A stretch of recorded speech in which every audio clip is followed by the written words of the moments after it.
Hey, hello, Michael here, and I'm so thankful that you have decided to check out this video. Wow, you're going to be so glad that you caught this video right now. Good for you for tuning in. I'm honestly really happy for you. Today we've got 10 simple and easy to understand reasons why the rich get richer. Now look, I'm not going to fluff this, okay? I'm recording this video right now for you during the coronavirus COVID-19 lockdown, okay? And I am in my backyard because, we're not working from anywhere. And I'm doing this for real for you because now is the time. You need a financial education. People need a financial education. This is the most understated, undervalued piece of knowledge on planet Earth, okay? They're not teaching money in schools, and I don't think they're ever going to. I don't think they're ever really going to really teach money and finance and what it really takes to be successful in money in anywhere from, serious length. Not in high school, not in elementary school, okay? Maybe a little bit of, like, wouldn't it be good just to have a little bit of budgeting? It would. Wouldn't it be good just to have a little bit of investment knowledge? It sure would. But you know what? It's not there. Maybe in the near future it will be. I know there's a lot of campaigning, a lot of lobbying, but I really think it's up to us as people to educate ourselves. So in this video, we're going to do 10 simple and easy to understand reasons why the rich really do get richer and the poor really do get poorer. All right? Sad, but true. But not for you because you've educated yourself. So who am I? I'm a financial advisor myself, and I'm an executive director in a financial advising company here in Canada. And I really care about financial education. It's my biggest mandate. It's my biggest focus. It's the biggest gap that I see. People, we are not financially educated. This is a crime, all right? So we've got to take it upon ourselves to educate ourselves. So the time that you invest in this video is going to be well worth it, all right? I promise you. Let's look at this quick little fact here. I'm trying to go fast. I am in my backyard. There's kids in the next neighbor over in the backyard. My neighbors are playing basketball, so if you hear music and things. Look at this. Nearly 2/3 of Americans show low levels of financial literacy. 61% unable to correctly identify more than 3 of 5 basic financial literacy questions, okay, in a quiz. So, millennials are becoming more and more financially educated. So look, I'm a millennial myself, but you're going to see in a minute, I had a very unique upbringing. I had a very privileged and lucky upbringing, and most people do not get that. Most people do not have that. So to be honest, it doesn't matter what age you are in, what age bracket you are in, we need to be financially educated. It doesn't matter if you're if you're just starting out, if you're in the career workforce, if you're a millennial, a boomer, a senior, Gen X, Gen Y, it doesn't matter. Financial education will always be necessary. So we've got to do this. So let's do this, y'all. Listen, there is no cavalry coming. The time is now, okay? Thank God for the internet. You can watch this wherever you are, anywhere in the world. The time is now. There's no cavalry coming. We've got to learn. So I'm going to share with you these 10 reasons why the rich really do get richer. And then there will be some pieces of this that we can implement, and you can take this in your own lives and in your families, in your own personal life, and become better. Now, I really had a super unique upbringing. My parents were bank managers, and I'm the youngest of 4. So I got to see when I was young, my brothers and sisters make mistakes and have success, and I got to learn from their success and learn from their mistakes. It's one of the advantages of being the youngest, okay? But my parents also taught me personal finance when I was young, like when I was really young. By the time I was 18, I was playing in the stock market. I was, buying and selling stocks with my dad at 18. And we were looking at the newspapers together. Back then, you had to look with like a ruler, and you had to read the charts in the newspaper and get the little lines of the stock and the progress. It was crazy back then. And I had my first rental property by the time I was 23 years old, okay? And I'm a stepfather to 3 amazing kids, and I've got hundreds of clients all over Canada. That's an old picture with my curly hair. I cut my hair because the barbers are not open because it's coronavirus lockdown. Everybody's all locked down. Can't believe I cut it this short still. Jeez. That's my mom and dad, all right? My dad now is 82. That's us golfing 2 years ago on his 80th birthday. There's my mom. Got beautiful, thick, silver, full head of hair. I hope to have the same when I'm her age. She's 75. My parents were bank managers, and they were raised in the bank. They fell in love in the bank. They met in the bank, and they brought home what they learned on the basics version, the essentials, the essential ingredients. They brought home what they knew, what they were teaching their clients, and they brought it home to us at a young age. So God bless you, mom and dad. Thank you so much. Lou and Frida, give it up for mom and dad for teaching us, you know. And now I want to pass this on to my family. I need to pass this on to my kids. I am a stepfather to 3 great kids. That's me and my wife. That's us on our wedding day. That's all of us there. And we need to educate each other. We need people who have the knowledge to share it. So that is why I'm doing this video, and that is what I'm committed to doing. No one else is going to teach this stuff, okay? And, you know, when it comes to money, knowledge really is power. And the unique thing is it's not how much you make, but it's how much you keep that counts. Someone who, I do seminars throughout North America, and I teach at different events, and I talk to clients and share with them, and I say, you know, it's crazy, but somebody who makes $100,000 a year and saves 30,000 is more rich than someone who makes $1 million a year and spends 2 million a year. Okay. And in this weird time, in this crazy world, that's possible. All right. So what I'm here to do is only share with you the truth. I am going to distill my knowledge and the books that I've read and the research that I've done and the circles that I'm in and the masterminds and the networking and the coworkers and at work, what we talk about. I'm just here to share with you the truth. I'm just here to share with you what I've learned. It's up to you what you want to do with it. Keep watching this video, please, to the end, because I'm going to give you so much gold. I'm going to give you so much greatness that I've distilled from studying successful people and listening and learning and documentaries and books and podcasts and episodes and conversations like straight people in my network and friends and clients. And oh my gosh, I'm just here to share with you the truth. And I love The Matrix. Shout out. We're going to have a couple of good movie references. So shout out to Neo and Morpheus in The Matrix, Keanu and Lawrence. Thank you so much for those great roles. This is no BS. This is straight real talk. I'm doing this in my backyard. I got my neighbors over there. I got nothing to hide. I got a hammock over there, which I might be chilling in later. And this is from literally years of research and years of reading and searching and networking. And it's an ongoing, continual journey, as you'll see soon. So let's go. Reason number one, why the rich really do get richer and the poor really do get poorer. Straight up, listen, we're going to study this from a billionaire. This concept is from a billionaire. This is a talk. After this video is over, I recommend you watch this video. This is on YouTube. I snapped this screenshot from YouTube. I have watched this video probably 10 times, okay? And this man here is a Canadian billionaire. There's not that many billionaires here in Canada. If you're in America, you're probably wondering, you know, aren't you guys in igloos? I've got that sometimes from some Americans. But, you know, this is a Canadian billionaire, and he's a Chinese-Jamaican billionaire. And yes, in Canada, you could be a Chinese, Jamaican, Canadian billionaire, which Mike Lee Chin is. So this clip right here, I'm not going to play you the clip because it's a 5-minute clip, but you should write this down and Google this. You'll find it on YouTube. The wealthy invest differently. And in this video, he shares that the wealthy invest differently.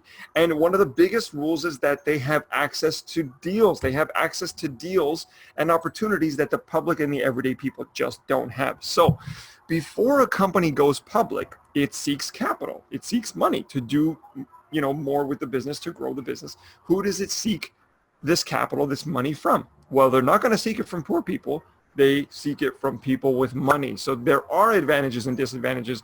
This is a major disadvantage that, you know, lower income people do not have. People with money get access to the deals. So he says in that video clip, number one, or it's the third one on this, but we're number one for us because you just don't get access to these deals. Poor people do not get access, and the middle class don't even get access. My mom and dad were middle class, and they did not get access to these amazing deals, right? But before Facebook went public, they got money. They got investment, and it was a solid deal in equity and ownership for Facebook. Same thing for Twitter and LinkedIn and Instagram and XYZ company and Uber and all these huge companies y'all know about. The poor do not get access, and neither do the middle class. Those with money get access. Or said better, those in the know, no. Okay, and this will come more into play as we go on. You'll see reasons 5, 6, and 7, and 8 connect to this puppy as well. Number 2, the laws. Oh man, the rich understand the laws. The rich understand the laws, and the laws are what govern our, you know, permissions and behaviors and opportunities and actions. And it's just massive. And so the rich understand the law. They understand the fundamentals of the law, and they hire people, lawyers, legal experts that know the laws. And then the bad news is, really honestly, ladies and gentlemen, is that the laws just are not stacked in the poor's favor. How could they be, right? There's a reason why they're poor. We're getting into why are the poor poor and why are the rich rich. So number two, the laws. I'm going to tell you about something called accredited investors. Accredited investors is basically a term, it's a legal term that distinguishes people with money, real people with real money. Basically, if you're an accredited investor, you're a rich person, you've got access to money, access to deals, access to capital. And this is basically a law that prevents ordinary people from investing in successful private deals. Those deals I just talked about with Facebook and LinkedIn and Uber and all that, yeah, not available to everyday people. Okay, but if you look up a fantastic book by Robert Kiyosaki, he's known as Rich Dad, Poor Dad guy, read his books. In his book, he talks about how that is a law that prevents average people from investing in private deals for their protection.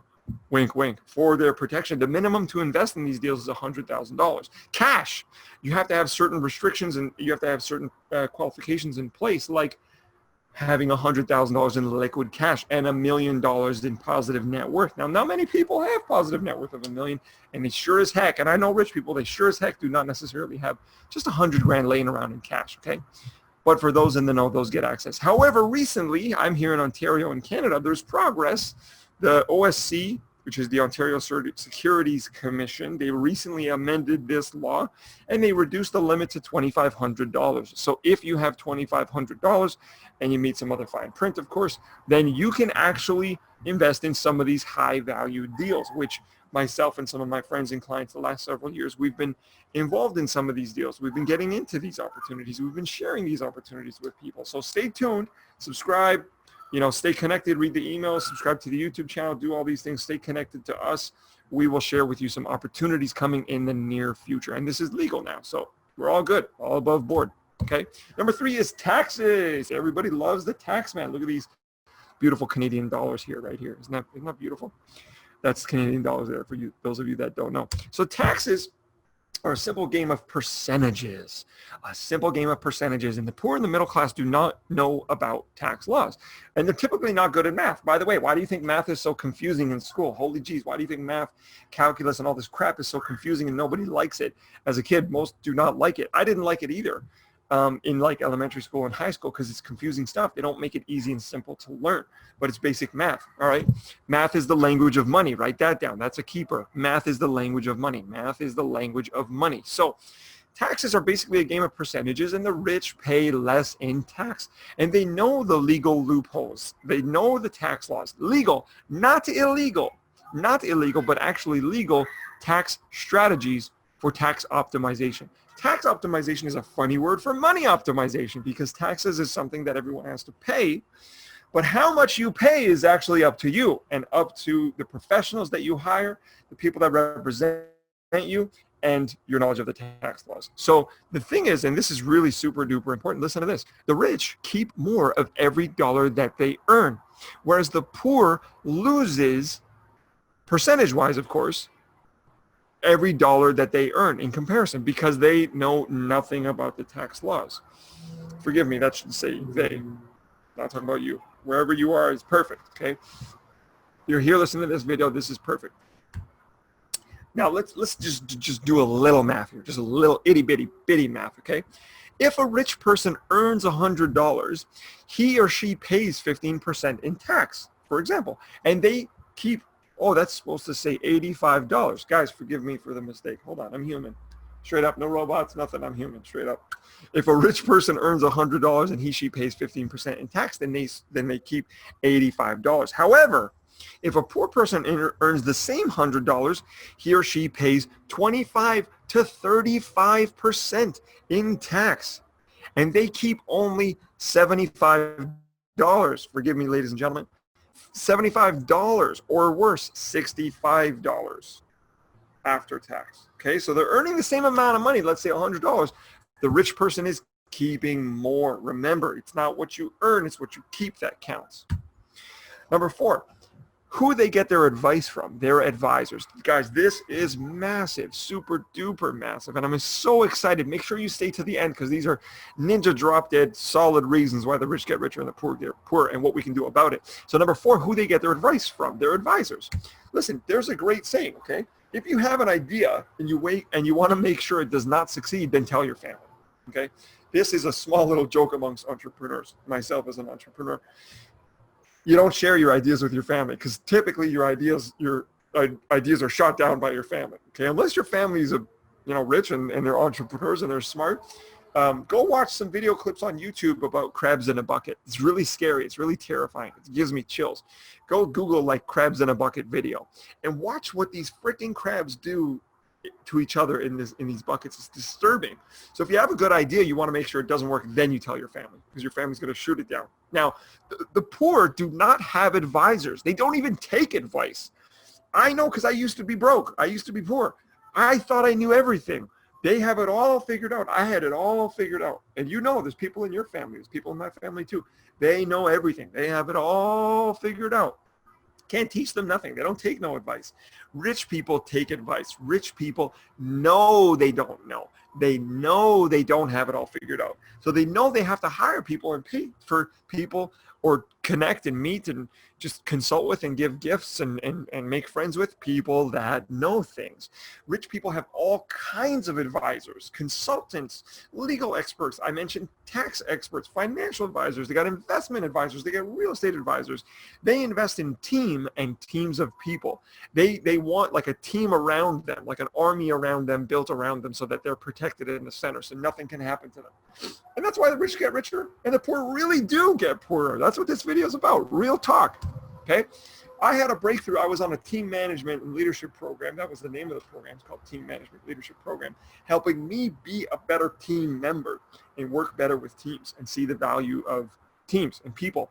And I had a big aha moment where I was speaking on stage and I was talking to people about the program and I was sharing the program and I realized if you have dreams, you need teams because it takes teams to fulfill your dreams. So I write this quote, I share this quote with you because it really does take a team to fulfill your dream, okay?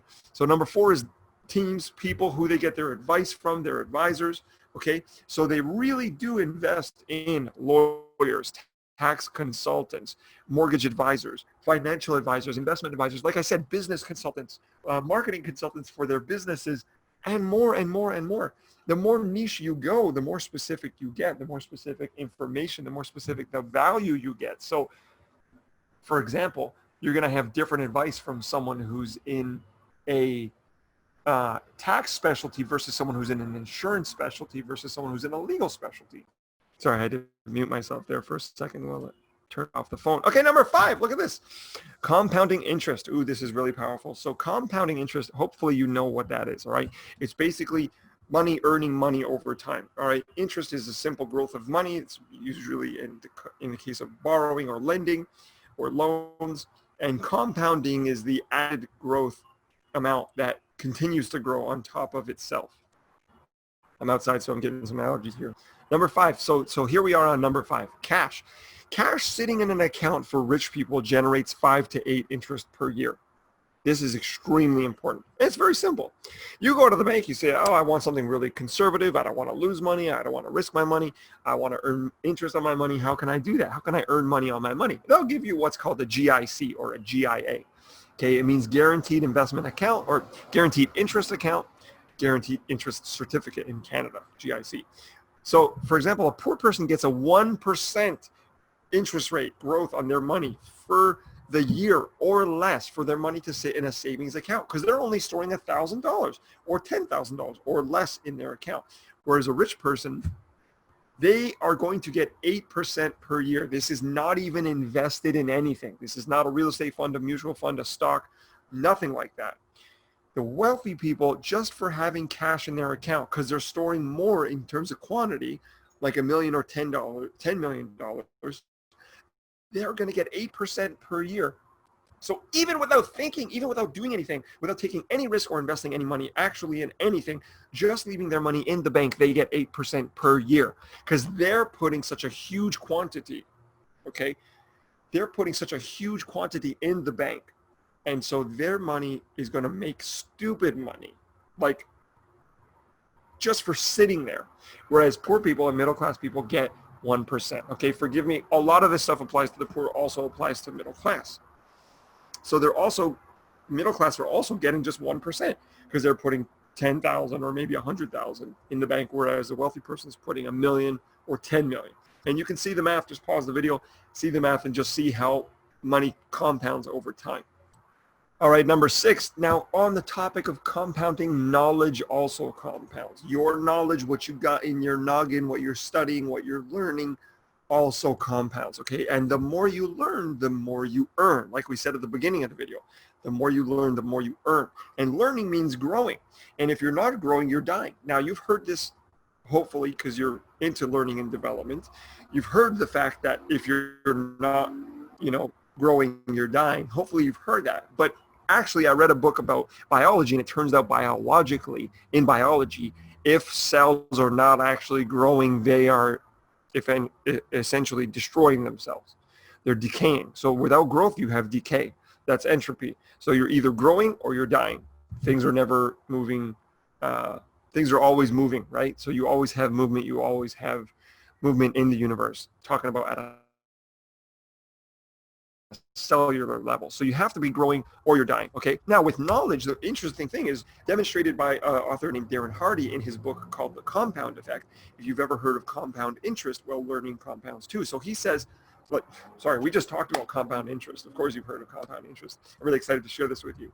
Learning compounds as well. So in his book, he says like what you learned last year would compound on top of what you learned next year or what you learned the year before, making you more knowledgeable over time. That's how knowledge, you grow in skills, you grow in knowledge, is because you're adding on top of, stacking on top of, like building a house on top of what you already know. So for example, if I have a beginner's course on how to trade cryptocurrency and Bitcoin simply and easily, which I do, and if next year I launch an advanced version, the info, the secrets, the hacks that I share in the first course will add on to what I share and do in the next course next year, okay? And that knowledge will compound and add on to and expand onto the previous year's knowledge, making your neural connections in your brain stronger and better, okay? Making what you know in that area stronger. So also, a master is only a master because he or she has mastered the basics again and again, which brings me to this little ninja here, Bruce Lee. He is quoted as saying, "I am not afraid of the 10,000 moves that you've practiced once, but I am deathly afraid. I am deathly afraid of the one move that you've practiced 10,000 times."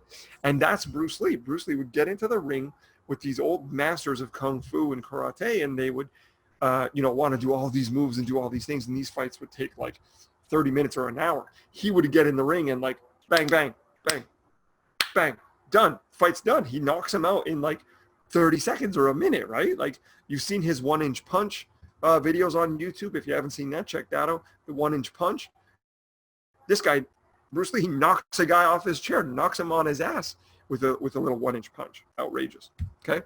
Now, number 7, you're going to get into some interesting stuff here. All right. Number 7, they know what is about to happen. You hear this they talk about?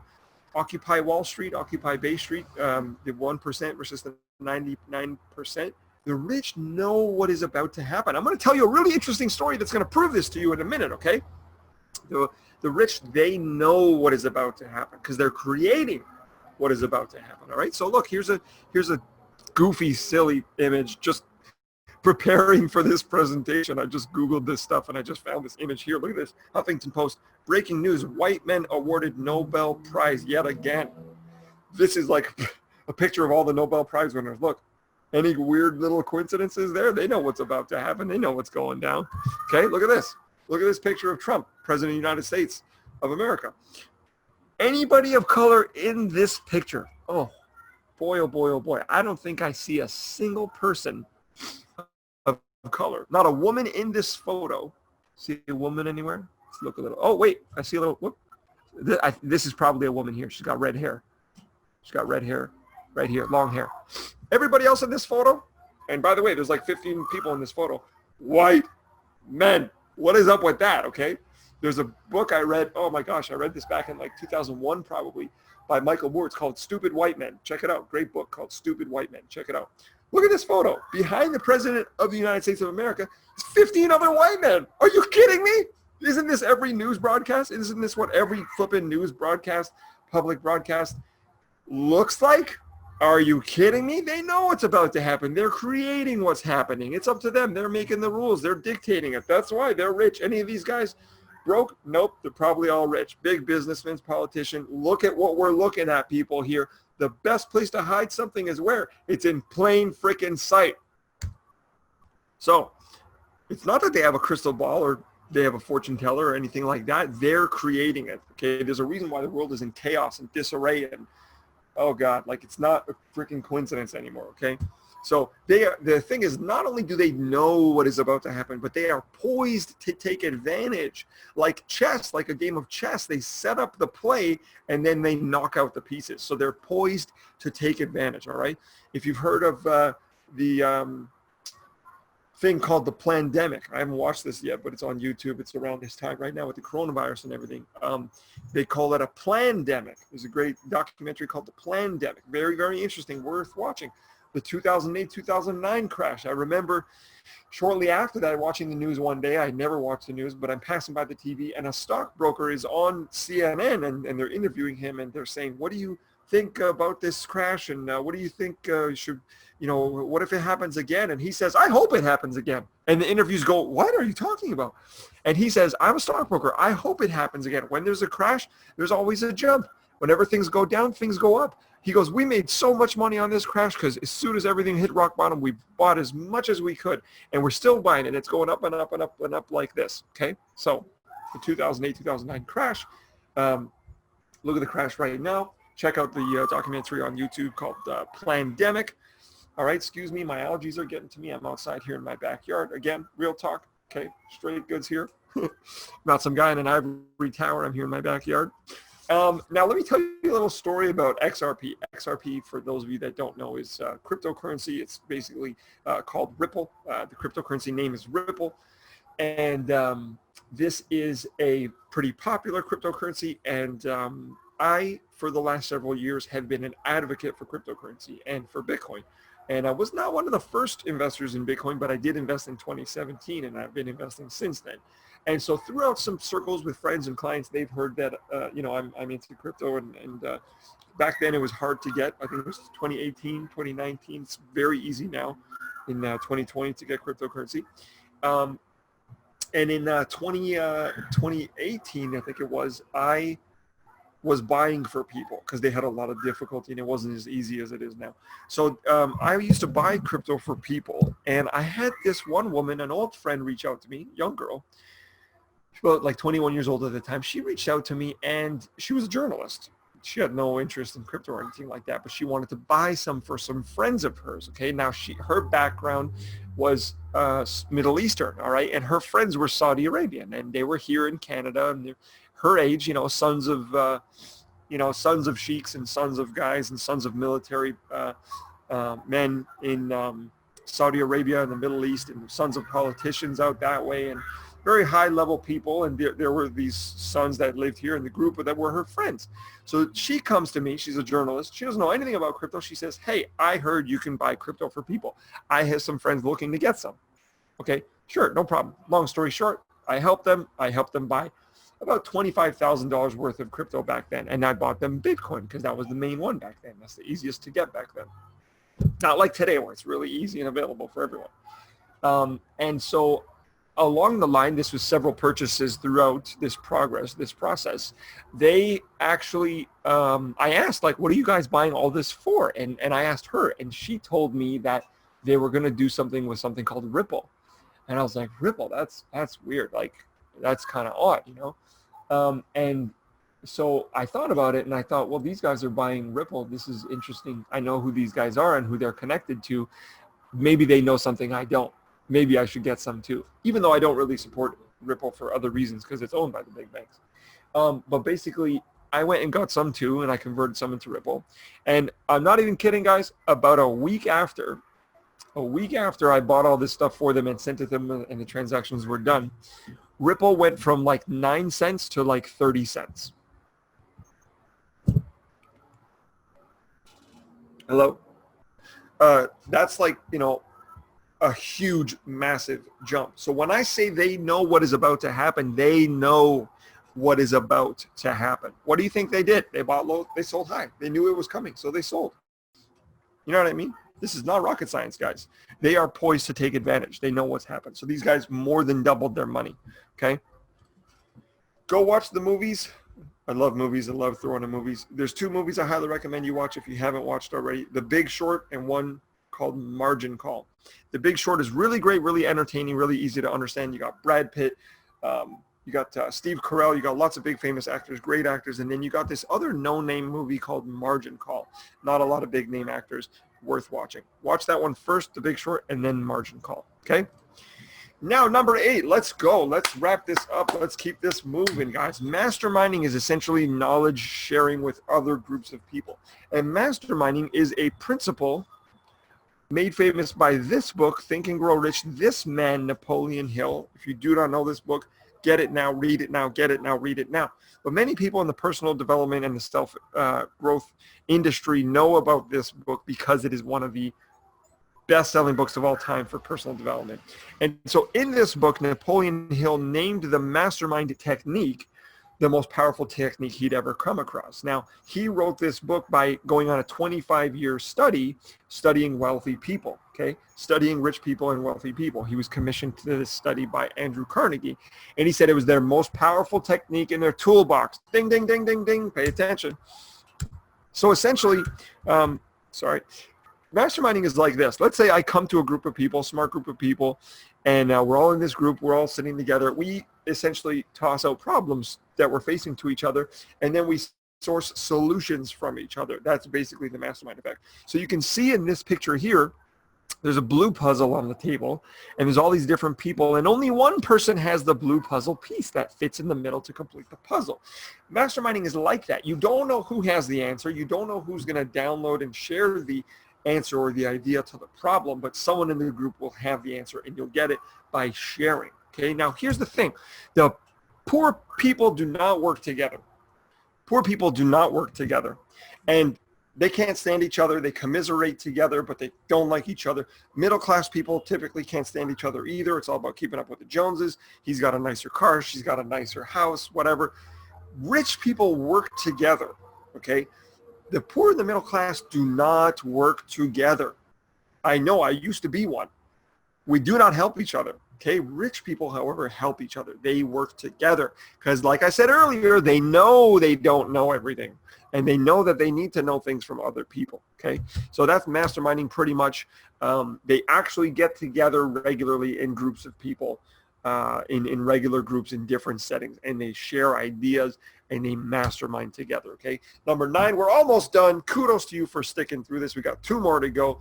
Number 9 is the opposite factor. Keep calm and do the opposite. All right, this is a really interesting one because my wife first told me about this principle when we first met, and she said, I like to do the opposite of what everyone else is doing. And I was like, well, why is that? And she said, because when you are doing what everyone is doing, you're going with the herd, and that typically wears out really quickly. That wears out soon. But if you do the opposite, you'll last longer. You'll be different.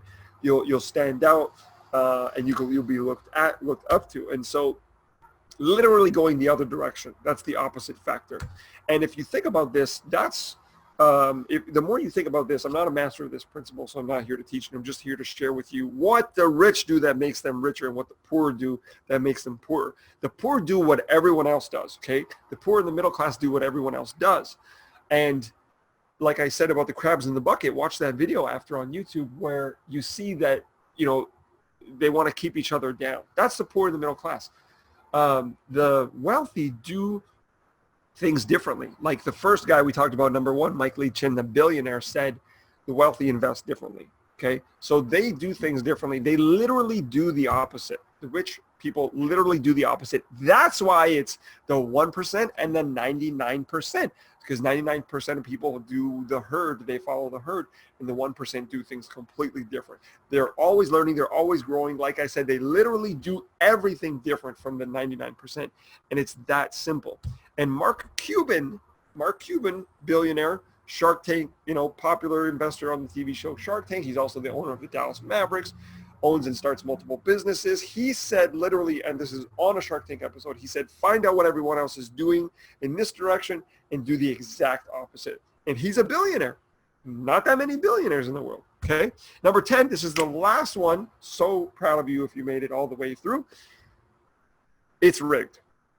It's rigged because of something called conditioning. Now, here's a picture of a hand and a dog and this given treats. Sit and stay. That's the picture we're looking at. Okay. Conditioning. All right. Conditioning is essentially this. If you've ever seen this, this is the theory of Pavlov's dog. Just Google it, look it up. You're welcome. Check it out. Pavlov's dog. Okay. So this guy named Pavlov did this test and he was able to repeat it successfully hundreds of times, and it's since been repeated throughout history. So we're not talking about conjecture. We're not talking about an idea. We're talking about fact, how things work. This dog, first picture, okay, top left corner. First picture, dog sees food, dog gets salivated. Next picture, dog hears ringing, nothing happens. Next picture, bottom left-hand corner. Over time, during conditioning, the ringing of the bell is associated with the food, which makes the dog salivate. That happens over a process of time. It's called training. The dog is trained to do that. It's called conditioning. And the last step, the bottom right-hand corner, after the conditioning takes place, all the master has to do is ring the bell, and the dog salivates. It's a now biological reaction. So I want you to know this is called conditioning. And number 10 is why the rich get richer and why the poor get poorer is because it's rigged. It's rigged in their favor. I have studied wealthy people. I have studied the rich. And I have learned, this is a super key. This will really help you. I'm so glad you've stayed this long to watch the video. Good for you. Attention span, yay. Good on us, right? I mean that genuinely, by the way. There are two kinds of wealthy people. There is what's called parasites, the parasitical wealthy elite class. They feed off of the production of others. They feed off of other people. They're parasites. And the other type of wealthy and rich people is called the value-based class. So we have the parasites and then we have the value-based. The value understands value and they appreciate value. They recognize value for value. And they know that people have value and every human being has value and that things are valuable. And they do not feed off of people like the parasites. The value-based, they actually see everyone as value and they believe the fact that more value creates more value. And so I'm not talking about them. In this case, I'm talking about the parasites. The parasites do not like competition, and they have conditioned us from birth through our DNA to suppress knowledge, and they keep knowledge for themselves. That's why exclusive groups such as exclusive groups and societies that are well known publicly, like the Bilderbergs and the Freemasons and the Brotherhood, these are all very publicly known groups. However, although they may be publicly known and talked about, what is talked about and shared inside of those groups is not public. So they keep this secret, okay? It is exclusive to those. You have to be a member. You're not a member. Look up and write down another clip on YouTube called George Carlin, You Have No Choice. And it's on the After School channel. If you like the After School channel, I love that channel. It's fantastic. Check that video out. Okay, George Carlin says you don't have choice. That real knowledge and real truth is shared. It is not shared. Sorry, it is suppressed. And it is reserved to only exclusive people, groups, and societies. So from our DNA, from birth, they do not like competition, the parasites anyway. They do not like competition. They do not like you to have what they have. They do not want you to have what they want. They want to keep it for themselves, okay? But on the value-based side of the wealthy equation, they like sharing. They know that sharing is more, that sharing is caring, that giving means receiving, and giving means more, and giving means you get more. And so they believe that giving is good and sharing is good. But the parasites, unfortunately, are mostly in control. Trust me, I've studied this stuff for about 12 years now. They actually are the ones that do not like competition. They like to keep shit for themselves. So again, this is conditioning. This is rigged. Now, this is versus the other side is the poor. The poor know nothing. They know no one. They do not go out. They do not like to socialize. They do not like to get out of their houses. They don't like to admit that they're wrong. They don't like to seek information or guidance from other people. They think they know everything. They receive no support, and they live on and they depend on their jobs and or government assistance. Okay? Fact. There's no bullshit in here. This is fact, y'all. I'm being straight honest. This is just research, facts, truth, okay? No BS, I said real talk. So The poor and the middle class like to stay home, watch the news, they watch Netflix. What's the news? It's conditioning. They listen to the radio, they watch and obsess over sports, etc., etc., etc. I've got other methods, y'all, I got other methods why the rich stay rich. Trust me, it would not only be limited to 10 reasons. I shared with you 10 reasons, but there are more. I've got more methods, reasons how the rich get richer and the poor really do get poorer. One of them is protection, I'll talk about, and what they do in times of crisis. But listen, we've been at this for a long time. You've been so generous. You've given me so much of your attention. I thank you. I hope that you received value from this. I honest to goodness hope that you got value out of this. Thank you for giving me your time. I truly do appreciate it because time is the most precious resource on the planet because they're not making more of it, y'all, honestly. So I hope you enjoyed this video. Now look, here's some pictures of some friends and some clients of mine. I really am a financial advisor. I really do care about people. I really do care to educate people. Here's some pictures of some great people that I am privileged to call friends and clients. This is us at a nice gathering we had earlier this year, little party I threw for them. And just some pictures and emails that some clients have left. I'm a real person. I really am, someone that really cares about people. And I hope that you join us on this journey of knowledge, of growth, of, increasing your knowledge and increasing your understanding, increasing your learning, your financial mastery, that you can master the basics with us. I really do hope that you actually honestly continue to grow and learn on this journey because this is the only way we're going to win this war. The only way we're going to win this battle is if we educate each other and share the knowledge that we've learned with each other. Okay, so what can we do? Honestly, if you're really serious about increasing your financial knowledge, increasing your financial IQ, getting better at the game of money, improving your financial condition, if you're really serious about it, then send me an email right now. We will respond to you. This is my team.